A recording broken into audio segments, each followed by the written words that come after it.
merci beaucoup chers amis internautes de Progrès TV ñu am mbégte ak contentement bu rëy ñoo ngi yéen ci seen troisième numéro dans notre émission Star mu tey di am mbégte mu yaatu di dalal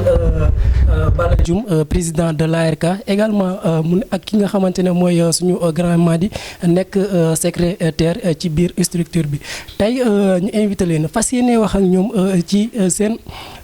premier jour ci ARK ba fu mu toll nii tey mais également ku dégg ARK dégg xam ne nag structure bi nga xamante ne y a pas mal de problème bi nga xamante ne mu ngi ci am tey ñu fas yéene waxtaan ak ñoom ci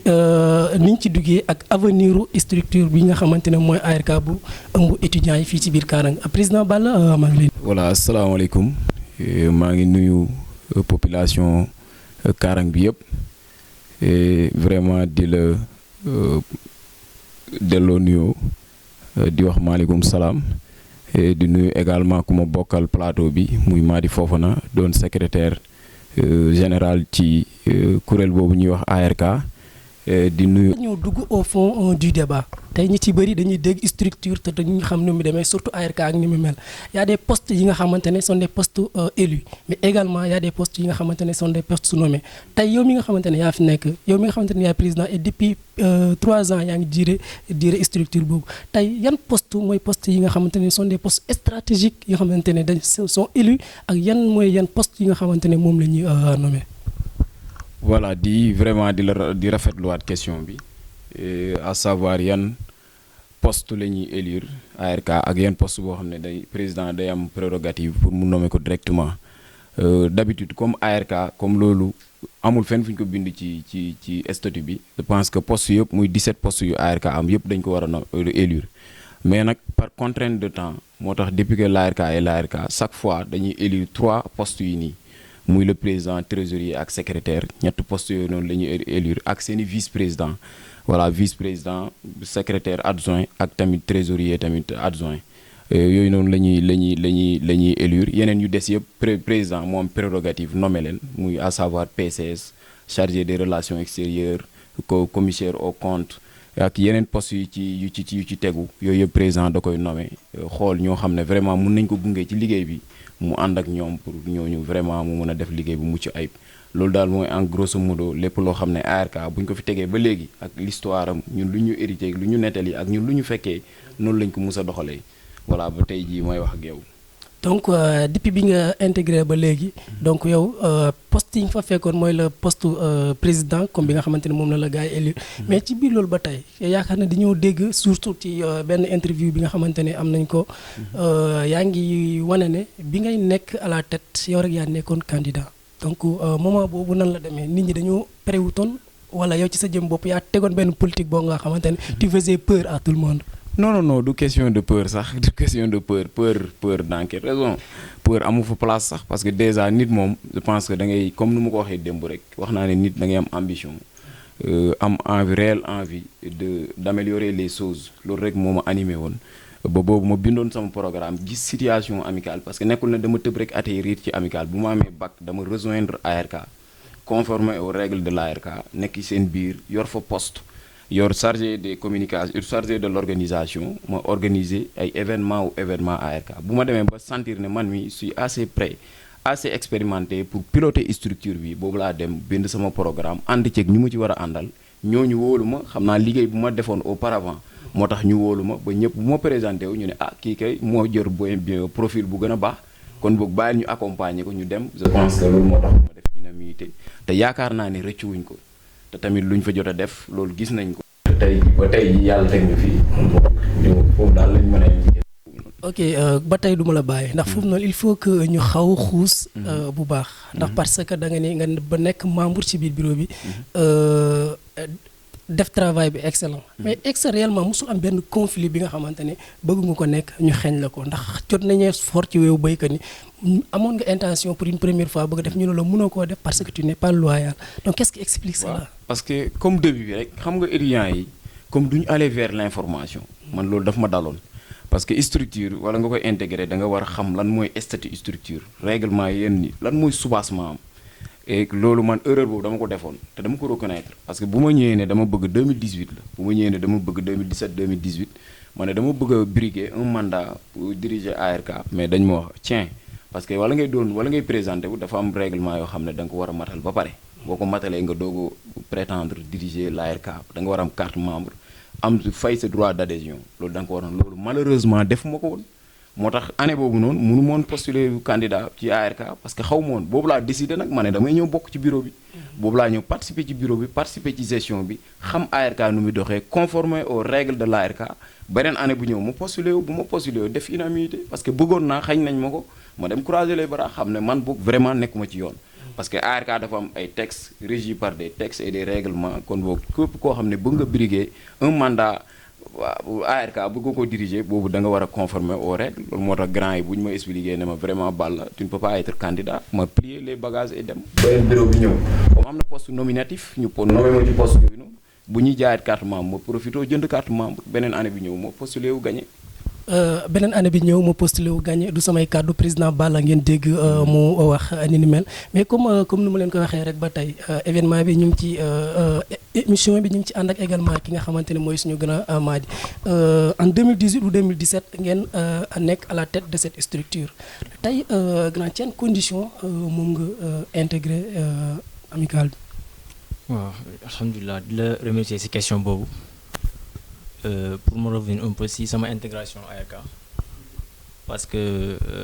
yaakaar naa Balla jot man maa nekk kooku dalal si ay si amicale bi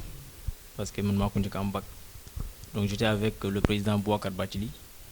donc moom moo nekkoon moment boobu le président de l'ARK donc en ce moment boobu maa woon L1 ak L2 en 2015 2016 donc moment boobu bëri dañu jàng si président Boubacar donc doxalee ARK bi ak nu muy organiser réunion yi te à chaque fois mu doon loo xam ne ni donc dañ ko doon hérité si moom donc mu dem ba en 2018 donc président Balla doon président pour bugg a postuler wu doon président ARK donc en ce moment nag il y avait un problème boo xam ne ni mooy problème de secrétariat général donc depuis là mu intégré moment boobu 2017 2018 jusqu'à présent sollicitation moo tax ma doon si kii ma nekk si ak kii amical jusqu'à présent. donc si on comprend bien donc accepté ñu pour gunge ñi nga xamante ne ñooy say rek ci biir liggéey bi ba tey tamit dañuy rester en tant que rôle d'un secrétaire yaakaar naa ni amical bi tey su ñuy wax amical carrément pas le président parce que le président n'a pas un rôle à jouer c'est surtout quelqu'un qui comme le vide maanaam day xool li nga xamante ne manqué na mu def yow en tant que secrétaire yan difficulté carrément nga fekkoon ci amical bi mu leer na instant bi ni tey problème yooyu yëpp amatu ci. waaw loolu boo ma si laaj naa si kontaan trop parce que je suis un pur produit de l'amical yaakaar naa moment yu ma vécuwul si appartement bu bëri tey jot naa si xam lu bëri donc man chaque fois damay wax ne double statut lay taxawee si amical statut d'ancien statut de secrétaire général donc logique lépp loo xam ne amoon na si comme problème yaakaar naa man vivre naa parce que depuis 2015 ba 2019 maa yoon si appartement amical donc loo xam ne ni tey doon vivre avant l'avènement de Balla wax naa ko sànq on a été expulsé si benn appartement peut-être à des problèmes yoo xam ne peut-être ñun xamuñ koon moment boobu parce que nekkoon si bureau bi mais nag jot nañoo dax ñu génn si appartement boobu noonu loolu moment boobu noonu dafa fekkoon étudiants yi en plein examen donc loolu moo taxoon ñu créé benn ni bureau intérimaire donc difficulté boobu noonu c'est une difficulté majeure pour tax ne tey président Balla bon mun naa wax ne loolu moo ko gën a motiver pour mettre dans le bon rail l'amical effectivement donc yeneen difficulté tamit ñëwaat yoo xam ne tey mënuñu ko peut-être nettali sur les conditions sociales les conditions de logement ci organisation appartement bi tamit nu mu meloon parce que amoon nañ difficulté yu bëri surtout sur le statut de l'étudiant en personne mooy étudiant bi est-ce qu'il est natif de Karang ou bien il n'est pas natif de Karang donc et aussi est-ce que statut d'associé ou bien statut de non associé wala le cas social tout ça jot nañ ko traité parce que moom bu mu ñëwee si dañ jot a traité yooyu yëpp pour ñu mun a am affaire yi au clair parce que tamit amical avant muy njëriñ beneen étudiant dafa war a njëriñ d'abord l'étudiant de Karang donc loolu lañ mettre en avant donc à chaque fois dañ doon liggéey tamit en se basant sur le statut parce que structure boo gis ci àdduna bi daa am lu ko régir mooy lan mooy le statut et les règlements intérieurs les textes donc nous on a travaillé sur ça et on a mis en place donc un règlement intérieur je me rappelle bien c'était en 2017 2018 donc man maa nekkoon ko xam ne maa rédigé règlement intérieur boobu noonu ak donc oui. kon mën nañoo wax ne daal benn stabilité ngeen def fi ngeen toll nii donc qui parle de secrétaire général xam ne carrément comme ni ma ko waxee tout à l'heure rôle bu majeur la ciy joué tey képp ki nga xamante ne war na bokk ci amicale bi il te faut au moins une carte membre tey en plus dañuy dégg ay nit di kaas ne ñoom sont des ressortissants de Karang certes ne sont pas des natifs de Karang mais ils ont eu leur bac ici à Karang mais ils ont des difficultés pour intégrer l'amicale. Oui. Bon, comme nous l'avons branché tout à l'heure, parce que Amicale, d'abord, elle est ouverte à tous les étudiants. Mais il y a des étudiants en priorité. Parce que Amicale est bonne. Karang, qu'est-ce que c'est Amicale? Il y a Sercons, Amicale,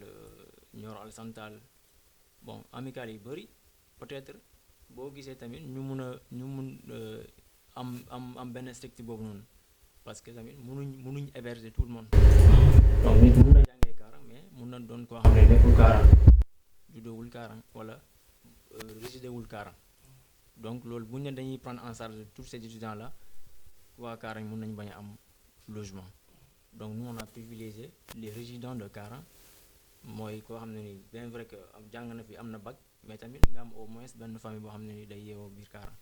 te nga nekk fii ou bien tu passes la plupart de tes temps. moment boobu nag lañ ma sollicité. tey ñi nga xamante ne certes passé amatuñ beneen condition pour ñu mën a loger wu ailleurs donc ñooñu ban possibilité lañ mën a am pour être avec affaire yi nag invité wuñ la fii pour di wax ci kii bi di la raay donc il faut que ñu wax sur les problèmes en tant que tel tey jii ni ARK ku ko xam ne instant bii nii y a pas mal de débats donc y a des débats nu ko gars yi di waxee sax benn débat bi nga xamante ne c'est ñii dañoo jaar nii ñii jaar nii tu comprends tey jii nii 18 septembre 2018 nga intégré nga nekk à la tête de cette structure tey on est 1er mai 2022 donc depuis lors gars yi ñu dégguñ fi nga xamante ne renouvellement am na fa élection bureau am na fa ba tey am na beneen camp bi nga xamante ne jóg na ne kut ko kut élection bureau dina am lan lañu mën a expliquer Ex-Bal de 2018 à 2022 organisé nañ ci benn moment yi nga xamante ne benn bilan la. voilà kii Didier Leroy question boobu moom dinaa sawar loolu di ci tontu parce que tamit dafa jot. ñu leeral dëkk bi dafa jot ñu leeral suñu yaay ak suñu papa yu ñuy dégg ci coow boo xam ne amul benn njëriñ parce que tey ARK dafa am historique. ARK dafa am règlement yu ci ko tënk que bu ñu ma joxee ARK 2018 le 18 septembre 2018 bu ñu defee un an mandat bu ñu ko defee ba pare dama ñëw regrouper grand yi parce que ARK mënoo organiser élection sans les anciens mënul nekk dama dem ci Boubacar Bathily je parle sous le contrôle de Boubacar Bathily mun nga fa dem nga def ak moom nga laaj ko démb posé naa ko wax naa ko ci kanamam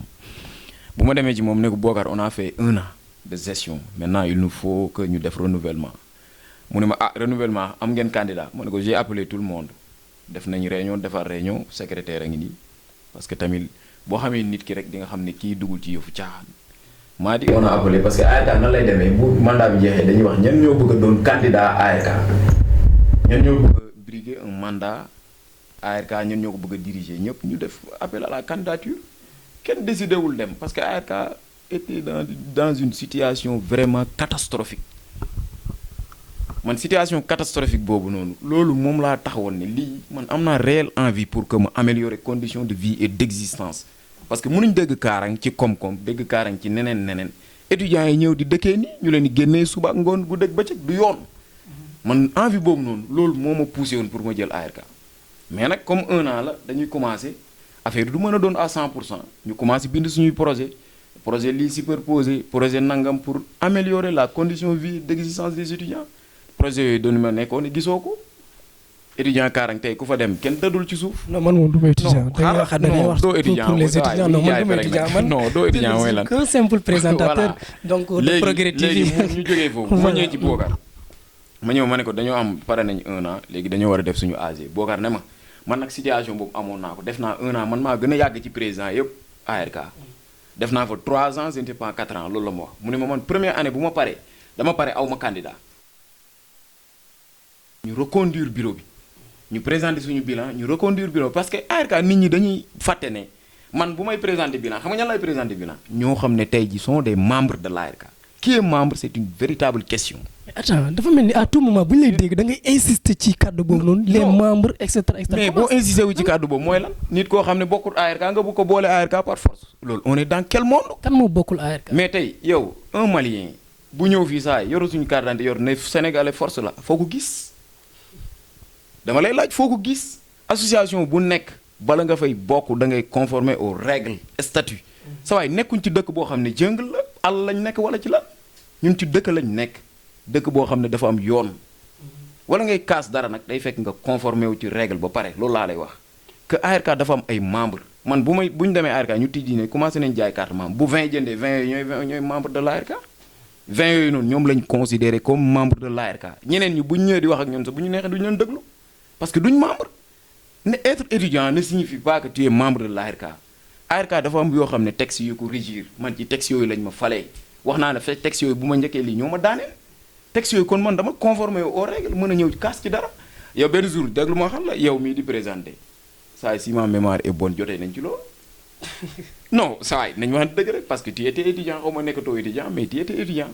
de jotee nañ ci loolu ba ma fàtte ne sa waay man aw ma xarit ci wàllum gestion ARK loolu waxtaan nañ ci yow ma ne la gis nga bu ñu bëggee ñuy déggante ci ARK aw ma ci ndey aw ma ci baay aw ma ci xarit aw ma ci mbokk aw ma ci famille da ngay conformer aux règles ñu dégg conformer aux règles je t'écarte loolu sans du ma ci banaliser sax te loolu xam nga ci dara parce que on a eu woorgee nañ réunion yow fekkee kon boog tey ma lay wax ne ñun bañuñ organiser AG dem nañ ci Boubacar def loolu Boubacar bu mu nañu da ngeen di organiser comme nu ma defoon on a répété la même chose ñu woo étudiants yi ñu ñëw dans une salle ñu organiser suñu affaire reconduire bureau bi parce que kenn nangu doon présenté wu deuxième fois wala ma yem première fois. attends balaa ngaa yegg foofu noonu am na fu ma bëgg ñu ñëw ndax parce que da nga wax tout à l'heure question de carte de membre donc ñenn ñi ci bëri dañ ne Balla day xool ñi nga xamante ne ñoom la bëgg ñu am carte membre mu créer carte nombre boobu noonu inscrire leen ñun même duñ ko jox sax xaalis mais juste pour préparer wu tamit davantage. yow dama lay laaj yow ndax yow mën nga ma ñëw ne ma jaay ma carte ma bañ. non déglu ma donc kay wax nee naa la man je suis un présentateur de Progrès TV xam nga yi baal caaxaan gi ñu waxtaan ñu waxtaan ci dëgg même boo doonee présentateur am na beneen statut boo xam ne yow maa ngi la koy xoolee parce que tu es un étudiant mës nga ñëw jaay ma carte ma bañ non waaw voilà mu ngi noonu kon question boobu loolu li ñuy dégg la souvent muy dem waaw lu ñuy dégg nag ñun da nga may déglu Balla ñun li ñu fi nekkee mooy que lu nit ñi di wax ci suuf ñun moom la ñuy wax ci kaw yaa may dégg peut-être ñi koy wax amuñ accès jàkkaarloo gi yow wax la ko mais tey jii nii ci genre yi la ñuy ñëw. saa Balla moo gën a présent ci mbedd mi dama ni Balla Dioum day defar ay carte membre di ko jox ñi nga xamante ne ñooy équipe bi nga xamante ne yaakaar na ne ñoom la mën a liggéey. xam nga fa laa lay rectifier Balla ne vend pas les cartes. loolu mu déggoo li voilà dama lay rectifier nit ñi di wax ci suuf ñun moom la ñuy yëkkati. xaaral ma rectifier la ba pare Balla jaayut carte. mën nga nag soxla carte woo Balla ne ko bëgg naa carte mu woo koy jaay carte kooku ne ma waaw léegi jox ma ordre pour que ma bàyyee ma sa carte ma jox la sa carte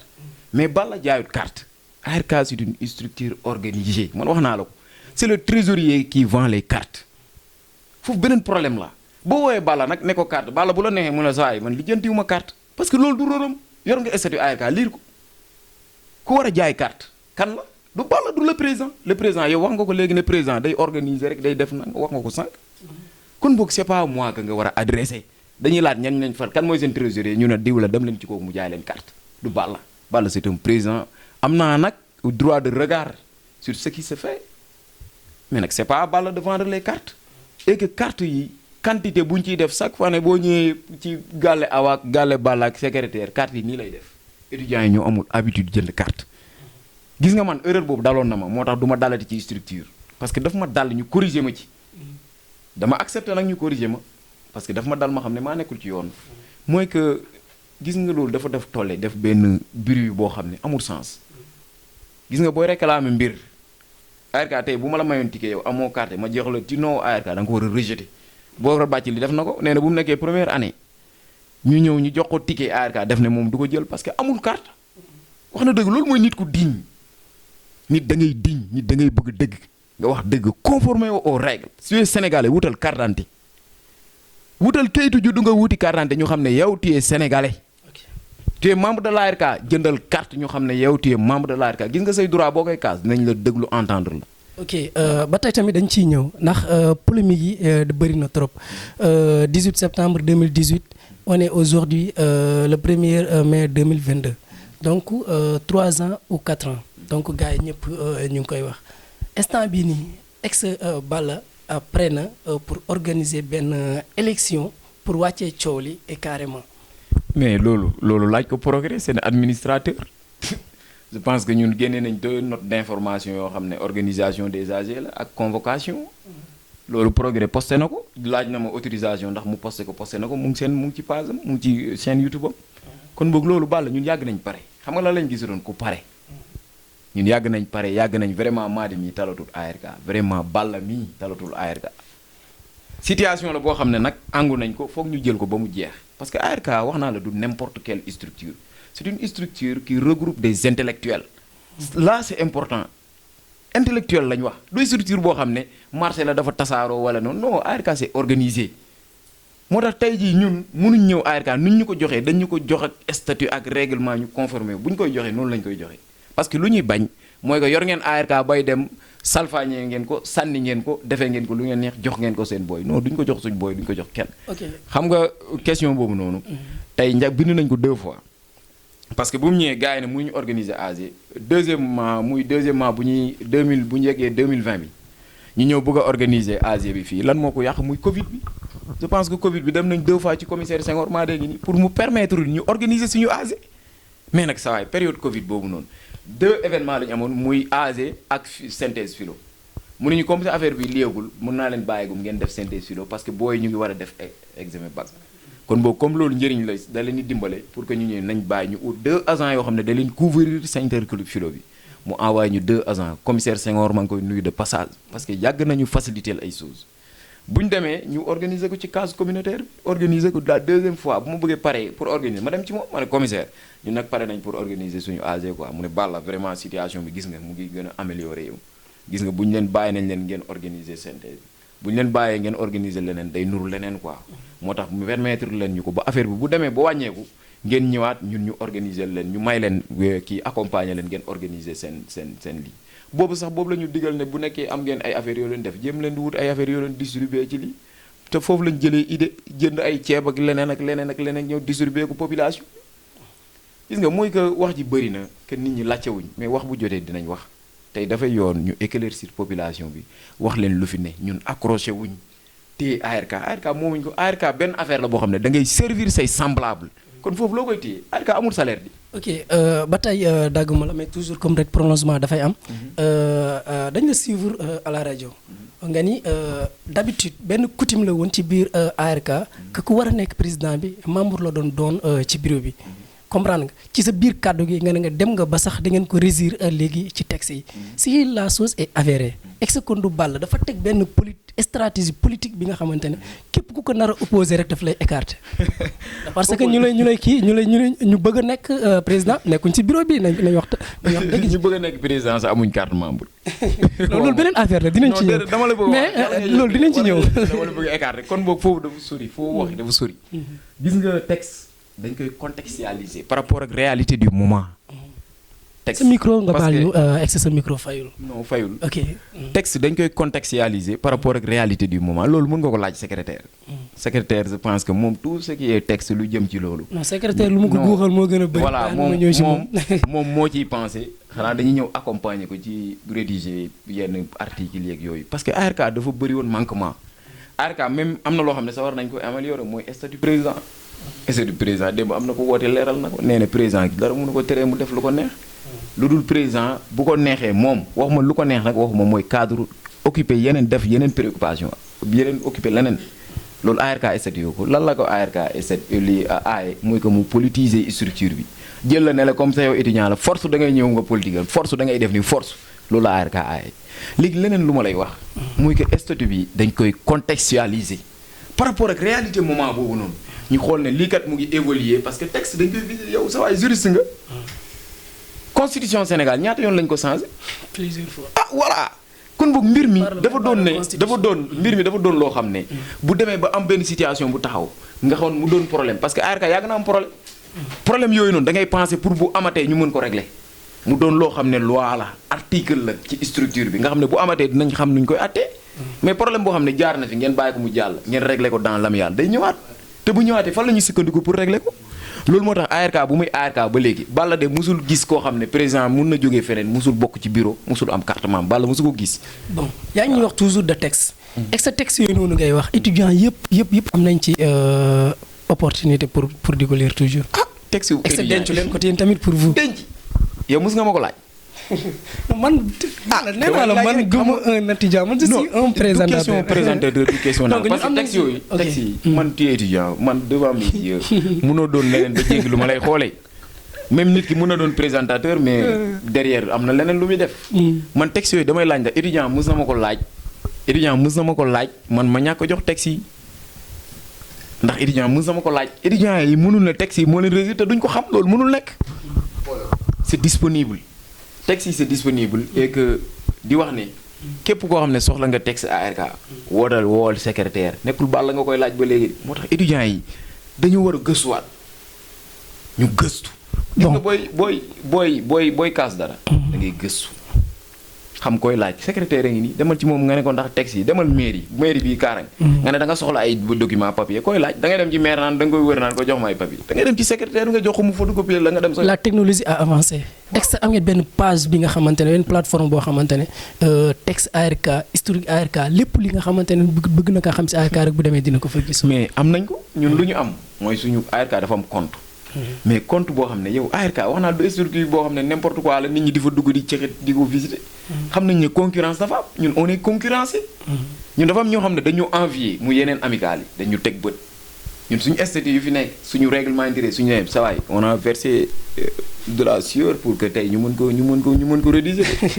kon boog tey duñ ko mettre à leur disposition nii d'une manière très facile pour que ñoom ñu mën ci am accès non duñ ko def mais étudiant Kaarang ku ñëw ne booy kat soxla naa lii bi dinañ ko génnee ñu jox la ko soit ñu jox la nga photocopier soit ñu wut nuñ ko la transférer soit neneen mais nag suñu texte duñ ko jël ne yow est-ce que document yoo soxla yëpp ñu ngi Google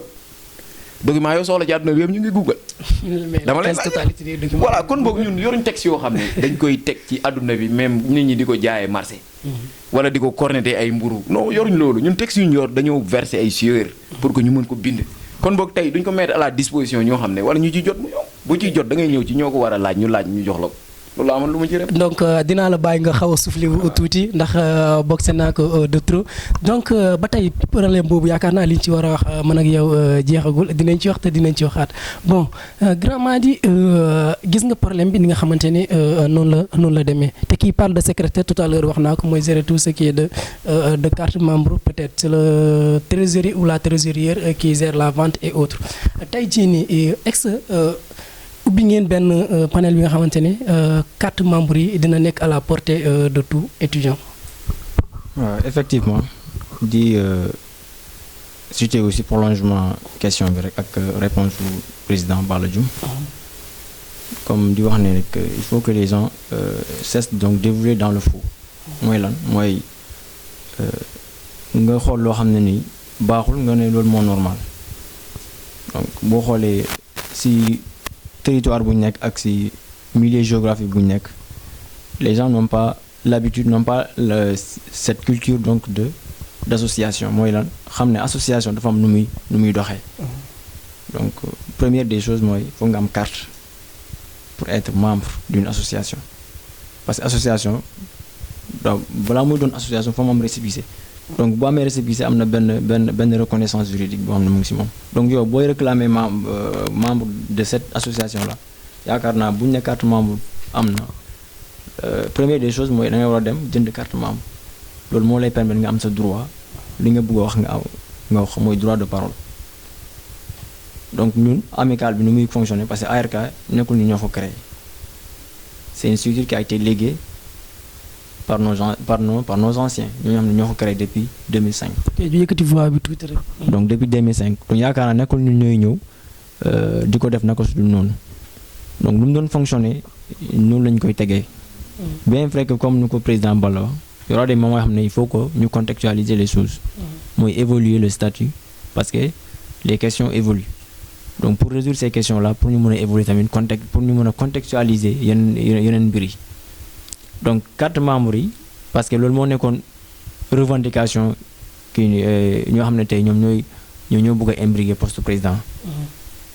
donc bu ñu convoqué benn réunion après su leen nañ mettre en place la vente des cartes membres alors que ñun on a déjà prévu parce que ñun chaque année dañuy mettre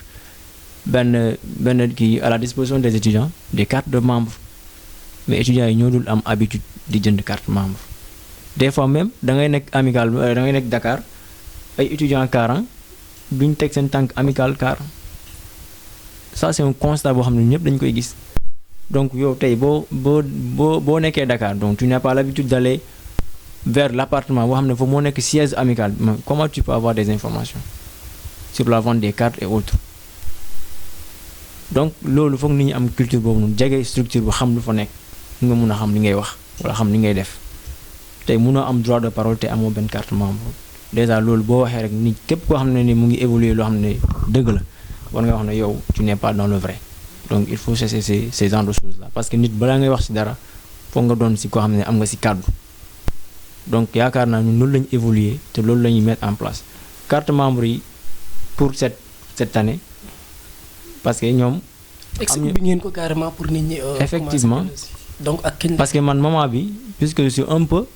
en distance par rapport au siège parce que mooy xam ne tey ñoom Balla ak Awa. parce que man moment bi maa ngi évoluer Karang fii en tant que professeur. bon mais quand même comme que Awa moom mu ngi foofu noonu am na carte membre yoo xam ne dañ ko jox pour mu koy jaay donc ñoom bu ñëwoon ci man en même temps man naa réquisitionné pour jox leen ay carte membre mais man bu ma nekkee Karang bi alors que je suis accessible mu kenn mësuma oo wala kenn mësu ñëw kër ga pour laaj ma une quelconque information par rapport à l'amical mais looy dégg mooy ay wax yoo xam ne peut-être sont des paroles qui sont infondées mais carte membre yi disponible na depuis mais jusqu'à présent problème mooy lan mooy des gens ñoo xam ne tey jusqu'à présent mënuñ dem jënd ay carte membre te loolu problème la ci amical bi déjà parce que peut-être nit boo yaakaar ne boo dugalee 1000 francs ci amical bi ñu kii njiit yi dañ koy lekk dans ce cas yow doo mën a defal dara amical bi. non mais carte membre c'est de l'argent xaalis lañ koy defaree. effectivement donc nit ki chaque fois fu nga xam loo xam ne ni moo la war mooy sa devoir ba pare. loolu boo ko xamee rek je pense que lu bari du la réer. donc on a mis à la disposition des étudiants. des cartes de membres yoo xam ne tey mën nañ ñëw jënd carte membre donc avec ça tu es légal pour nga mën a participer ci élection yi parce que problème bi mu ngi soulevé wu depuis 2018 parce que bu mu bëggee a postuler kii ni doon président amutoon carte membre te tamit beneen question bi mooy pourquoi nit ki balaa ngay doon président nga nekk membre de l'amicale membre du bureau. parce que loolu da lay permettre nga mun a am benn culture de gestion. est-ce une obligation ndax parce que tout à l'heure laaj naa ko président Balla. donc ça a été une coutume bi nga xamante ne ci biir amicale noonu mais tout ce qui est coutume n'est pas une obligation comprendre nga. donc nekk coutume rek obligation la est-ce que bu ñu ko defee noonu ñeneen ñi nga xamante ne ñu ngi au fond ñeneen ñi nga xamante ne sont des jeunes ñeneen ñi nga xamante ne toujours ñu ngi jege di flirter amicale bi pour acquérir quelques connaissances kon est-ce que ñooñu dinañ am opportunité wala la possibilité d'être le président. effectivement comme ni ñu ko waxee rek coutume mooy loo xam ne peut-être c'est normal parce que ni ma jàppee luy coutume parce que c'est une loo xam ne tey mooy ñëpp a ko accepter. ñu koy donc coutume mën na anormal. parce que mën na une chose yi nga xamante ne c'est répétitif. te non coutume parce que d'abord moom mooy régir mooy xam ne tey mooy régir la vie en société. de manière orale tey mën nañ ci mën a sukkandiku na xam ne lépp loo xam ne tey nit ñi jàpp nañ ne baax na rek loolu tamit mën nañ ko mën a pérenniser donc ñun on l'a formalisé mooy lan tey. parce que mënoo doon koo xam ne tey nga bëgg a ñëw ci question étudiants yi te xamoo étudiants yi nit mënoo jiite loo xam ne xamoo ko tey boo buggee doon président tu peux être un membre associé mooy tu fréquentes l'amicale tu fréquentes le siège voilà man question boobu daf ma ñor trop. tu fréquentes le ngeen siège leeral ko en fait. nga xam lan mooy seen souci lan mooy problème amical bi kii au finish parce que kii bu mu doon accéder kii nii si structure bi bon moment boobu noonu man maa fa nekkoon secrétaire donc il est chargé kii moo nekkoon président commission d'organisation donc il a quand même une certaine culture boo xam ne tey mën na ko permettre mu mun a gérer wala mu mun a postuler amical bi donc loolu c'est même une question logique mais nag mun nañu wax ne tamit koo xam ne nii am na ambition mais ku am ambition mu affiché ko à un moment donné mu intéressé aussi amical bi dans ce cas même entre temps mun nañ ko associer si bureau bi. ok parce que mun nañu xam ne kii mun na amal njëriñ amical car. ba tey dagguma la yaakaar naa question boobu leer na mais tout à l'heure toujours yaa ngi wax une question bi nga xamante ne problème la c'est quoi le réel problème parce que tey ku ñëw di ñu suivre day dégg ñu ngi wax problème rek problème. te xamul carrément lan mooy problème bi. moom lu ma jàppee comme problème. mais au finish si man nekkul problème. mooy lan AG mooy assemblée générale. dafa am camp bu bëgg ñu organiser AG yéen. ñaari camp yëpp bëgg nañ ko. ñaari camp yëpp bëgg nañ organiser assemblée générale parce que ñun depuis 2018. ñu ngi foofu noonu. parce que amical bi statut bi dafa xam ne 1 an renouvelable. donc tey ñun mënuñ def 2 ans sans renouveler mais dañuy suivre la logique du statut mais nag mën nañ dem à un moment donné parce que amical bi tey am na ñoo xam ne moment boobu bu mu nekkoon ci gouffre bu mu nekkoon ci problème. ñeeme wuñ ko woon loolu il faut qu'on se dise la vérité. ok micro bi toujours da koy. ñeeme wuñ ko parce que tamit mënoo jël loo xam ne mënoo koo doxal moment boobu ñun bu ñu ñëwee nag parce que maa ngi leen wax ne on avait des problèmes de logement. foog ñu mettre en place foog ñu asseoir loolu noonu ba mu taxaw ba pare. dégg nag bu ñu ko defee avec tous ces projets qu'on a eu à réaliser. mais après bu ñu demee ba 1 an yi jeex gisuñ candidat. moom leeral na ko léegi te tamit bu ñu demaatee à un moment donné y a ce contexte de Covid-19 là boo xam ne dafa ñëwoon de déstabiliser tout voilà. donc loolu mais nous on a toujours affiché notre volonté pour mettre en place c'est-à-dire pour organiser une AG. parce que chaque fois dama ko koy rappeler te moom tamit da koy dégg parce que ñun on a eu une gestion boo xam ne c'est une gestion participative. tey kenn moom moo nekkoon président mais bien vrai que ñun ñëpp doon liggéey ensemble. yéen ñëpp doon liggéey moo tax parfois gars di leen sànni xeer na da ngeen a ragal a def AG parce que gëm leen ne carrément di ngeen def benn. bilan bu satisfaisant. ñun. parce que bëgg nañu am tous les détails. mais moment bu ñu amee tous les détails peut-être bu ñu demee AG. les choses seront beaucoup plus claires. mais ñun mosuñu am 18 millions wala chaque année ñu am 18 millions. mais kon chaque année 6 millions la gars yi di wax 3 ans. chaque année 6 millions ils n'ont pas compris. plus 6 parce que ñun lu ñu hérité ci amical bi 4 millions la xaw ma 3 millions lañu hérité ci amical bi. donc yeneen moment yi entre temps wala ci au cours de notre gestion. ci lañ am peut-être leen 2 millions. comprendre bilan. je pense que on a. attends oui parce que gars yi dañ ne xaw ma 6 millions par année xaw ma après 3 ans 18 millions yooyu fan ngeen di defee bilan. mais ouais, donc ça c'est une manque d'information. On n'a jamais eu de 18 millions. parce que tey ñun peut-être. ku ñu leen liggéeyal c'est l'ancien maire. donc je pense que on a tous les documents yoo xam ne tey mën nañu amical bi bon boobu sax du ma si dugg. ay question 18 millions. parce que mais ba tey ñiy seetaan dañoo bëgg am tous les détails. waaw comme ni ma ko waxee du ma xuutal lu baax ci question boobu je pense que bu ñu duggee ci AG bi yaakaar naa képp ku fa teew war nañ ko mun a xamal 6 millions naka la ñëwee. dans ce cas da nga demal ak information bu leer donc quant à nag polémique yi loolu foog ñu seet nu ñu koy fayee. parce que nekkul loolu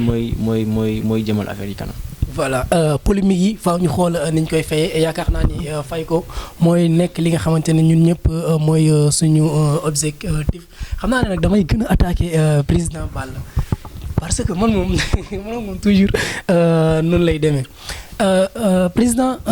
gis nga conflit bi ni nga xamante ne noonu la ñëwee entre frères yi nga xamante ne yéen a doon kafandoor yéen a doon fowandoor lan nga yaakaar ne carrément moo tax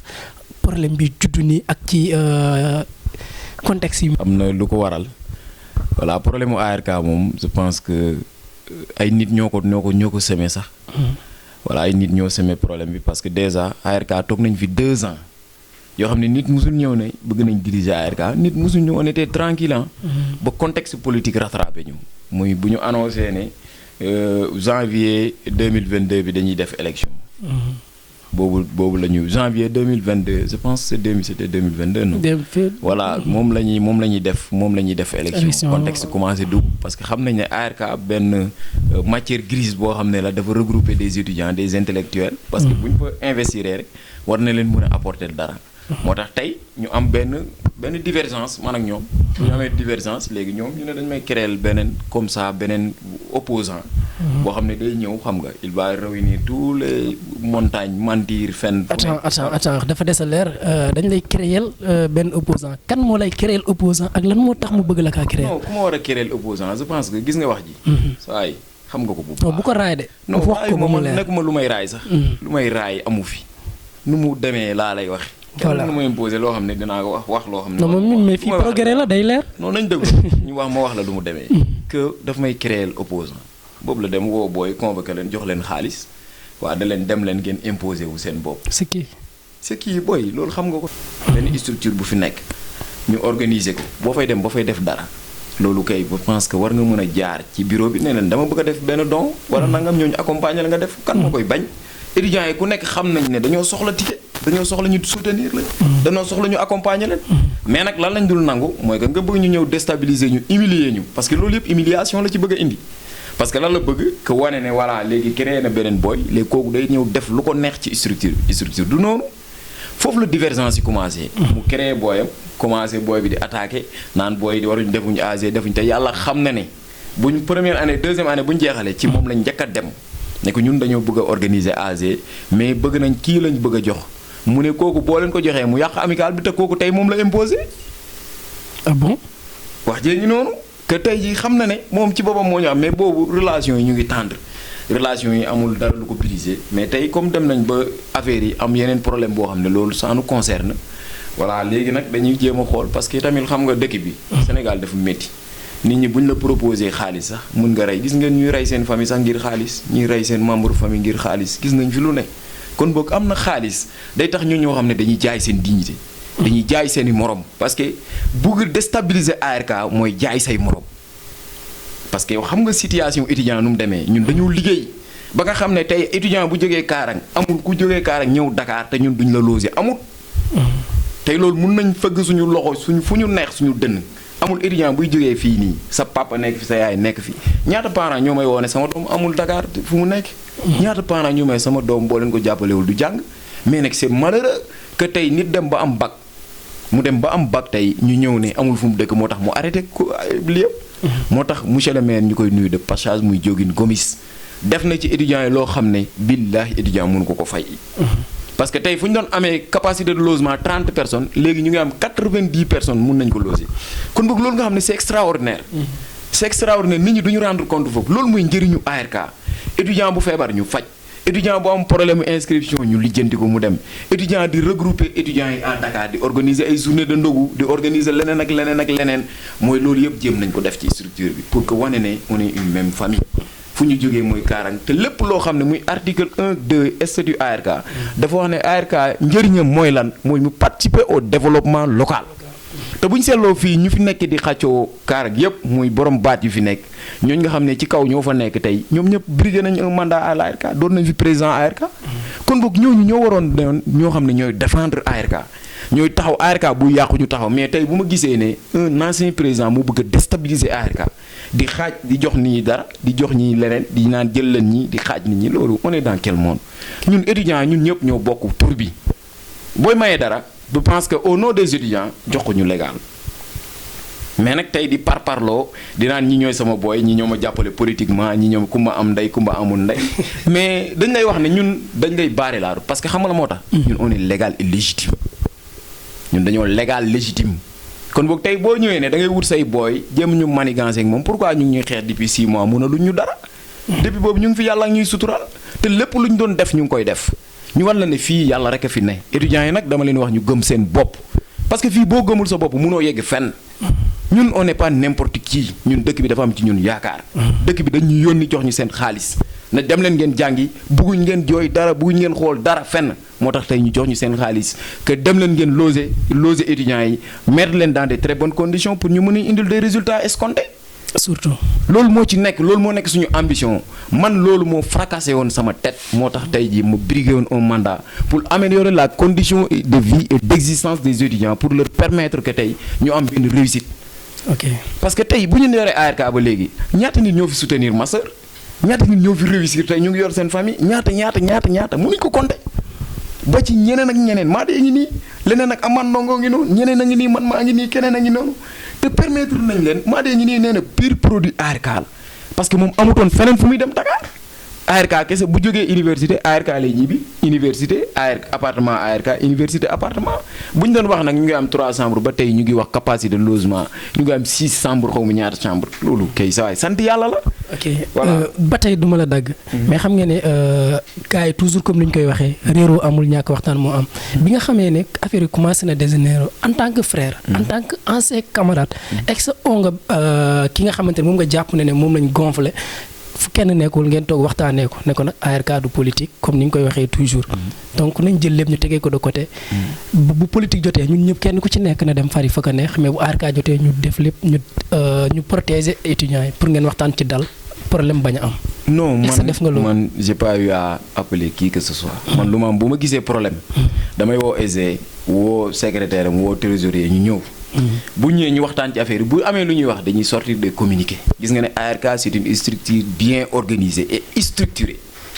yow xam nga ne ñun lu ñuy def communiqué la ñun duñ toog di wax ak nit. parce que man loolu dama ci am expérience sax parce que ay nit ngay waxal man je pense que bu ma dem bay wax ak nit damay adresser à des personnes quoi ñoo xam ne man am nañ benn respect ci nit. parce que la dernière fois rek dafa am lu ñu indi jël don xaw ma ñu ne monsieur le maire moo leen jox ay don bu la joxee ay don fekk structure boo xam ne am na ñu ko diriger je pense que bàyyi la moralité voudrait que. nga jaar ci ñooñu nga leen kii may nañu don ñu jël ànd ak yow déposé ko étudiants yi soxla nañ ko. léegi naan doole da nga ko gedd. mais non waaye bàyyi nañ wax gedd doole lekkuma ci man dëkkuma ci appartement lekkuma ndogu appartement lekkuma dara. kon boo gedd amu ci. étudiants yi bu ñu ñëwee recevoir affaire étudiants yi ma woo ne ma gars yi indi nañ fi benn ma ne tiens pourquoi ñu indi noonu sans que aviser bureau parce que PCS mu ngi fi. nañ woo PCS ne ko dafa am don yu ñu may ñoom ñu ànd ak moom ñu dem yëpp wala ñu yëgal kenn membre bureau bi sax man boo j'aurais accepté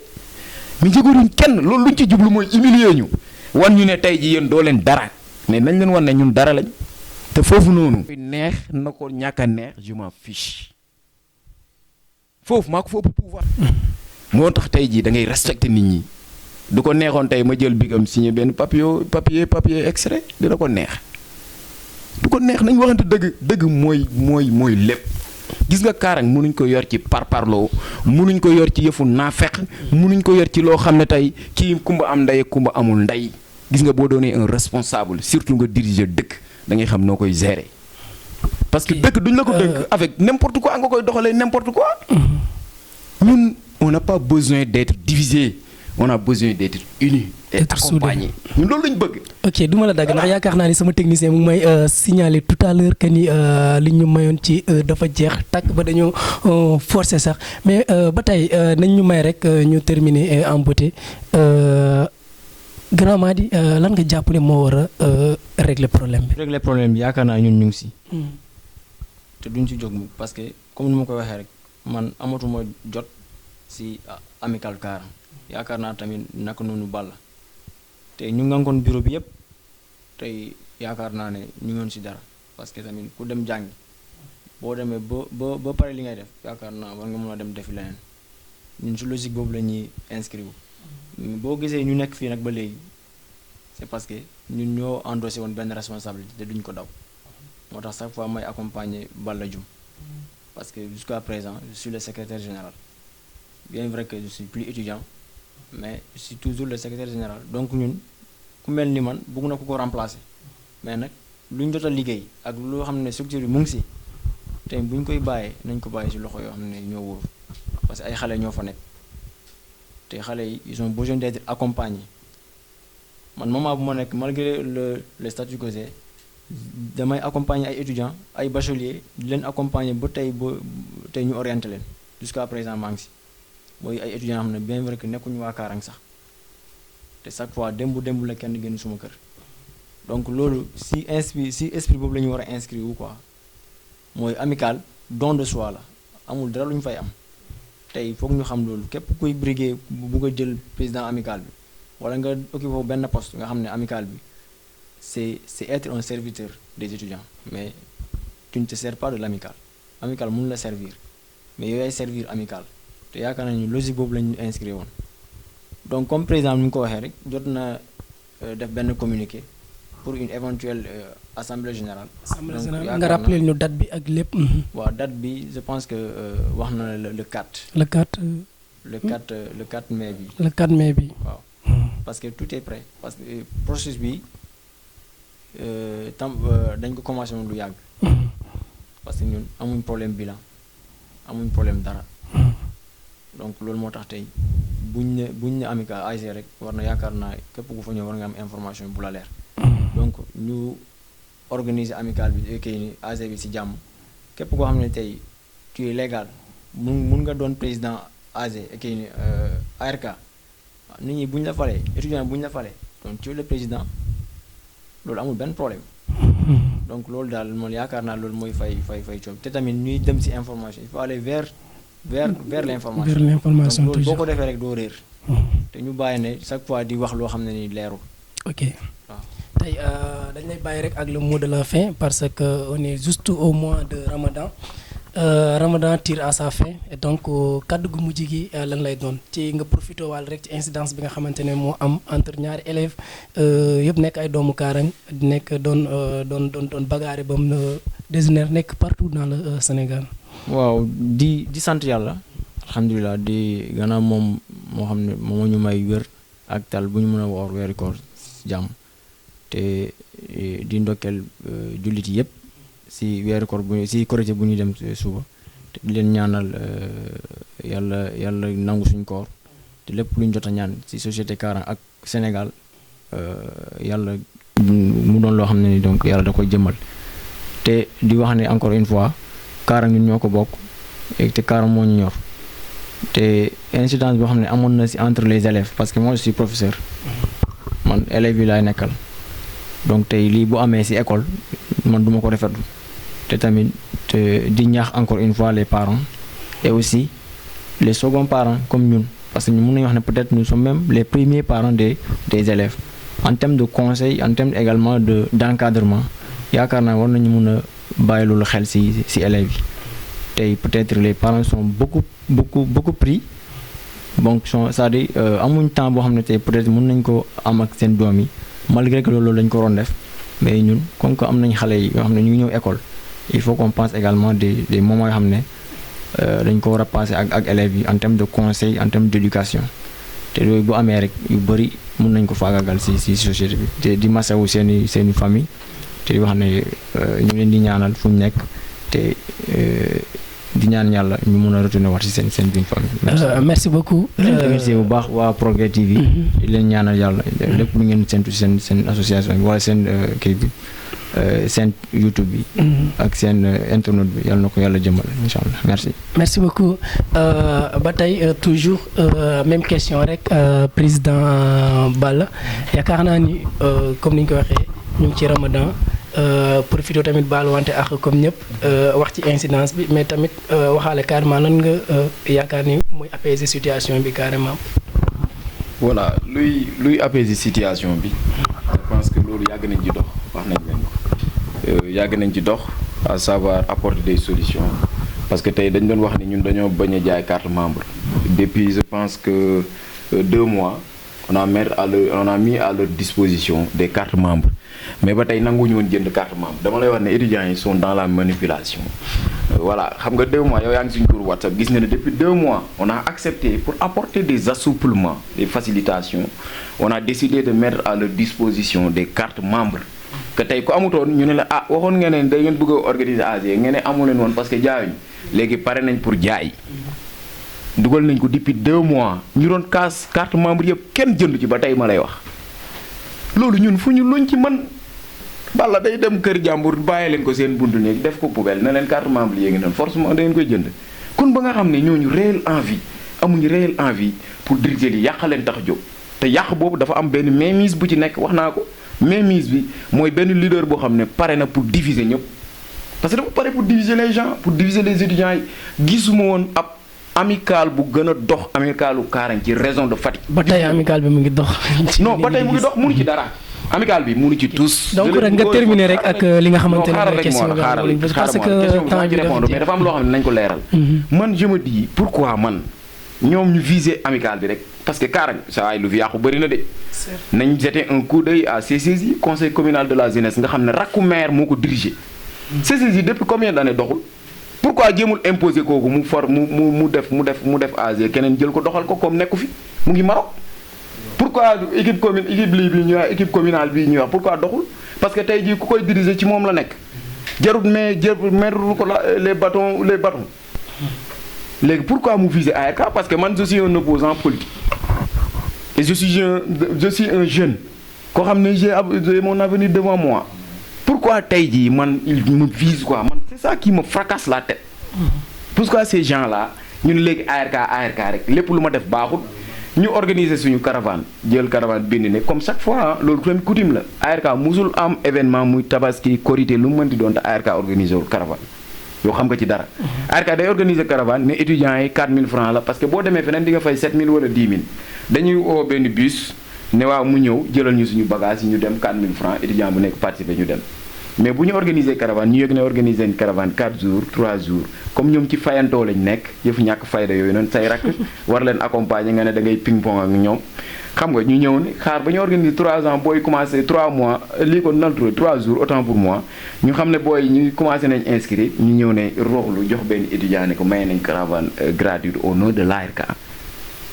saa nit ku diriger ARK nga ne maye nga caravane gratuite au nom jox ko keneen ne ko demal nga yóbbu étudiants yi voilà dama nga yóbbu étudiants yi pour que tey jii mu sa micro Balla voilà mu jaxase ñoog étudiants yi jaxase ñoog chauffeur bi ba nga xam ne tey dinañ am problème booy ñi ñoo soxor mais quelle méchanceté non je le dis haut et fort quelle méchanceté et loolu man mënu ma ko digérer je ne peux pas le digérer parce que nit lu mu la mënti def bu nekkoon sax dama def lu ñaaw man dama am droit faral ku ba ne bu ma neexee mën a DJ yow laa sopp yow laa fan loolu sama ultime conviction la sama ultime conviction. personnellement xam naa nag moom fa. waaw dama la fan parce que dañoo yàgg. ok dañoo bokk classe bokk jikko bokk lu ne ànd ci lu bëri. kon boog dama la fan bu ma neexee ma fan la ko ci mën dara. mais ma neexee ma ne maire la fan et je le salue de passage parce que grandeur am nit mu est inestimable. grandeur ancien maire est inestimable je le dis haut et fort xameewul ko merewul te loolu njiit. structure ARK maa ngi leen koy ñaan buñ ko tasee billaahi walaay étudiant dina ñib si toog te dinañ briser avenir u jàmbur léegi nag muy sa question ma ñëw ci question bi nga xamante ne moom nga doon def ma ñëw ci question boo ma wax sànq muy problème boo xam ne moo ñu frappé ñun ñëpp mu doon lu ñu naqari parce que maa di wax na ko ñun ñooy second parent élèves yi parce que structure bu ñuy wax dafa regrouper les étudiants et les élèves ressortissants de Karang comme dañoo am droit de regard sur nos petits frères et nos petites sœurs dañoo am droit de regard foofu dañ leen war a conditionner dañ leen war a accompagner te ñu ngi ciy def lu ñu mën parce que tu n'es pas sans savoir que j'ai organisé benn événement pour leur faire découvrir le Sénégal les faire découvrir Dakar suñu lieu historique yi ñu jël fi plus de 60 élèves yoo xam ne ñooy presque moom la ñuy wax meilleur sax ñu yóbbu leen Dakar visiter leen Gorée visiter leen nangam non autant pour moi demuñu woon Gorée parce que dafa y avait un problème dafa amoon problème ñu dem musée de la civilisation noire dem université dem monument de la Renaissance dem lieu historique yooyu nga xam ne booy dañ ko gis ci télé pour ñu développer réel envie ne ñun bu ñu amee bac fii lañ jëm. donc te seetlu nañ ne année bu ñu topp boobu lañ jël premier niveau régional premier lañ jël lycée Karang kon nga xam ne dañoo développé benn information ne booy fii kat déwén kuy dem foo nga am 12. ñu ne fii kat booy boo leen amee bac fii ngeen di ñëw da ngeen am chance dem sorti fii dem Gorée dem nangam dem fële. développer réel envie kon nga xam ne ñun yàgg nañ accompagner yàgg nañ dox ci social booy feebar ñu dem ci école bi accompagner la ñu yëgal ñu ko via monsieur Thioune wala keneen ma koy nuyu de passage jël suñu xaalis jël ci budget étudiants yi faj ci élèves loolu def nañ ko maintes fois synthèse philo bu ñu fi nekkee ba léegi amul année bu ñu ratee synthèse philo ñu indi ay prof fay leen 50 000 ñu accompagner ñii ñu paasal leen togg lu ne defal leen teraanga pour ñu accompagner ñu suñu élèves yi ñu def synthèse philo ba ci biir Covid bi da wax naa ne dama dem ci commissaire Senghor ne ko lii mënuma ko ñàkk a organiser parce que booy jànguñ foog ñoom ñu defal leen synthèse ñu mën a am benn loo xam ne yóbbal boo xam ne nañ ko yóbbaale seen jour examen nga xam ne ñun ak suñu élèves yi am nañu relation de fraternité boo xam ne moo ñu lié moo tax tey lii bu ñu ko gisee mu doon affaire boo xam ne yematul Kaarang kese dafa dem ba monde bi ñëpp a ngi ciy wax parce que bu ma ñëwee tag nag gars yi interpellé nañ ma Dakar ne ma comme yaay président lii da nga ci war a man leen non du ma ci wax parce que mbir mi bu muy am maa ngi Dakar mbir mi Kaarang la xewee malgré kat maa diriger étudiants yi maa diriger élèves yi kon boog tey ji wala ma ci wax damay reculer dem sama dëkk imprégné wu de la situation ma ñëw revenir ci bu ma defee loolu lañ def bu ma ne tag je pense que dama dem kër gu ne kër famille trois famille dem naa fu ne tey laa ko jeexal ci kii nii moo nan la tudd di Mouhamed Sankharé tey laa dem ci param toog ak papaam di ko saluer de passage parce que waxtaan nañ fi waxtaan bu am solo mu rafetlu déplacement bi xolam tooy ci lool mu ne ñu vraiment loolu ñu def nii kontaan naa ci te jéggal nañ leen parce que ñun dañoo gëm ne ñun dañoo coupable parce que suñu jeune frère lii ñu ñuy def nii peut-être ci ñun lañ ko gisee parce que barki dem moo njaay rek lañ ñëw sama chambre ñu ne man la ñuy attaqué man la ñuy xeexal parce que problème historique mais kaay ma servir leen jar na dóorante aare ma lay wax ne kon boog ñii dama ne xale yi nii man dama si senti coupable ne ñii ci ñun lañ ko gisee quoi moo tax tey jii ñu mën a def lii ko dafa ñaaw may woo étudiants yëpp que ñu ñëw ñu regroupé wu doon benn parce que tey jii paa bu wax nañu ko dañoo dem mu ne ñu sama doom yéen jéem leen ngeen doon benn te kontaan naa loolu loo leen wax ne yéen étudiants yi benn ngeen parce que tey mu ne ma sayu matt dafa am koo xam ne dafa indi woon sayu matt mu ne papaam ne ko papaam wala muy def dënkaane quoi mu ne leen yow mu ne ko génneel benn matt mu génne benn mu ne ko dammal mu damm mu ne ko génneel beneen mu ne ko dammal mu dammaat mu ne ko jëlal say bi yëpp nga jéem a lu ci des jëlal nga jéem ko damm mu jéem mënu ko damm mu ne ko gis nga boo leen doonee benn boo leen doonee yéen ñëpp benn kenn mënalu leen tus te loolu moo am ci étudiant intellectuel dañ ko war a ragal mais intellectuel warul dem di soumettre ay question de privilège yu ñu la jox ay question de nangam saa yi nañ gëm suñu bopp moo tax parents yu famille yi nii ma leen di wax nañ bàyyi suñu xel ñu xam ne Kaarang la ñoom ñu ko def ñoom ñëpp ay ndaw lañ kenn amu ci 18 ans kenn amu ko ci bu ñu demee seen parents ñoom ñëpp nee nañ kenn amu ci 18 ans ci ñoom kon ay xale lañ xale nag heure de jeunesse ñun def nañ ko daf ne sa waay man ak yow lu ñu def mënuñ ko wax fii am na loo xam ne bu ñu toogee man ak yow rek lañ koy fàttaliwu nga ree ba dee ma ree ba bëgg a dee am na loo may tooñee am na lu ma lay tooñee loolu bu nekkoon caméra yi nekkoon na devant nous tey gën a ñaaw mais nag dañoo nekk ci monde boo xam ne TIC dafa évoluer que information nit ñi dañ koy véhiculer de gauche à droite moo tax lii mu demee nii mais c'est déplorable ñuy jéggalu monde bi yëpp di jéggalu Sénégal di jéggalu ñëpp ñu wax ne ñu ko def ci ñun lañ bokk te bu ñu bokkee ci ñun def ko tey njéggal daf ñu war ñu jéggalu loolu laa amoon pour wax ci en grosso modo di terminer tamit di nuyu waa Progrès TV di nuyu également suñu grand bi Mamadou di ko ziar bu baax di wax ne liggéey bi am na solo mucc na ayib parce que lii daf ñuy permettre ñu éclaircir yenn choses yi ñu waxtaan ak dëkk bi parce que tamit dañoo war a waxtaan ak dëkk bi dañoo yor seen i doom à Dakar yor leen ci benn yorin boo xam ne ñoom ci seen bopp xamuñ ndax sax seen doom ci jàmm wala du nekkuñ ci jàmm kon ñun dañoo war a rendre compte au-delà bilan au-delà tout ça dañu war a rendre compte dëkk bi parce que dañoo yor seen doom seen responsabilité da ngay gis koo xam ne da lay wax ne yow yaay tiiteeru sama doom bëri na ñoo xam ne ñu ma seen parents yi woone yaay tiiteeru sama doom dafa bëri kon ba kooku man dama gëm ne dama am responsabilité moo tax ñuy def lu ñu mën ak lu ñu mënul réunir les moyens du bord pour que tey ñu améliorer seen conditions de vie et d'existence pour que ñu mën a réussir retourner à leur famille aider seen papa ak seen maman yi et que aider ñëpp ñoo xam ne yàlla boole na leen ci quoi moo nekkoon en grosso modo lu moo doon wax ñëpp aider seeni parents du samay kàddu président Balla moo wax neni mel ci loolu rek laa leen di jaajëfee di la remercier également lu bëri ci disponibilité bi sama grand Madi mu nekk grand bi nga xamante ne également man dama ko bëggal sama bopp ndax c'est une personne bi nga xamante ne dafa oyof trop merci également président Balla leeral yi nga xamante ne vraiment leer na nañ ñu bëri tamit xamuñu ko woon comme joxe nga rendez-vous le 5 mars le 4 mai bi à partir de 10h ci case communautaire bi juste boori hôpital donc merci beaucoup chers amis internautes de Progrès TV mu nekkoon seen émission Star Senou également di leen jox rendez-vous très bientôt avec des autres invités merci et à bientôt.